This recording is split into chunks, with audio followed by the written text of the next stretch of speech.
السلام علیکم ورحمۃ اللہ وبرکاتہ۔ الحمدللہ وحدہ، الصلاۃ والسلام علی من لا نبی بعد، اما بعد۔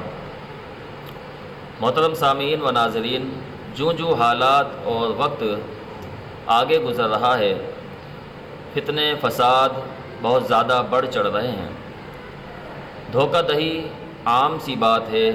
انسان نماز بھی پڑھتا ہے، روزہ بھی رکھتا ہے، زکوٰۃ بھی دیتا ہے، حج عمرہ بھی کرنے جاتا ہے، لیکن دھوکے دہی سے باز نہیں آتا۔ ہر بندہ دھوکے کا شکار ہو جاتا ہے۔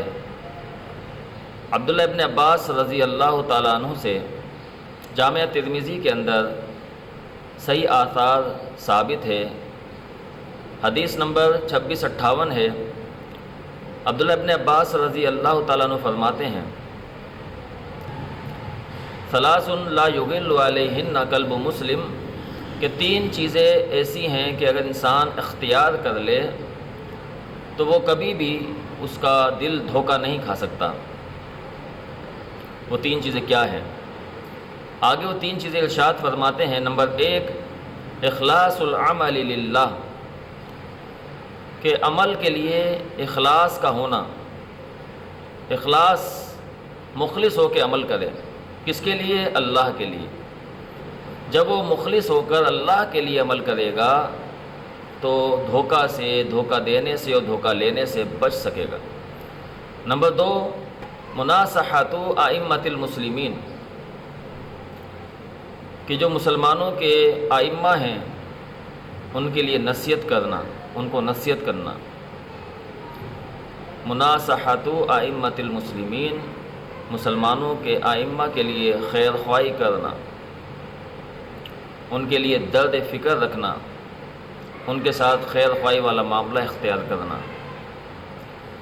جب تک وہ انسان یہ کرتا رہے گا تو دھوکے سے بچ سکے گا۔ اسی طرح نمبر 3، عبداللہ ابن عباس رضی اللہ تعالیٰ عنہ فرماتے ہیں، وَلُزُومُ جَمَاعَتِهِمْ، اور مسلمانوں کی جماعت سے جڑ کر رہنا، قرآن اور حدیث والی جماعت سے جڑ کر رہنا، اللہ اس کے رسول والی جماعت سے، صحابہ والی جماعت سے جڑ کر رہنا۔ اس سے بھی انسان جو ہے وہ بڑے بڑے دھوکوں سے بچ سکتا ہے۔ آگے فرمایا، فَإِنَّ الدَّعْوَةَ تُحِيطُ مِنْ وَرَائِهِمْ، یہ دعوت ہی ہے کہ جو انسان کو چاروں طرف سے گھیر کے رکھتی ہے۔ یہ دین ہی ہے جو انسان کو فتنوں سے بچا کے رکھتا ہے۔ قرآن اور حدیث ہی ہے جو انسان کو بڑی بڑی گمراہیوں سے بچا کے رکھتا ہے، بڑے بڑے دھوکوں سے بچا کے رکھتا ہے۔ تو یہ تین نصیحتیں عبداللہ ابن عباس رضی اللہ تعالیٰ عنہ فرماتے ہیں کہ جس بندے نے اس پہ عمل کر لیا وہ کبھی بھی کسی سے بھی دھوکہ نہیں کھا سکتا۔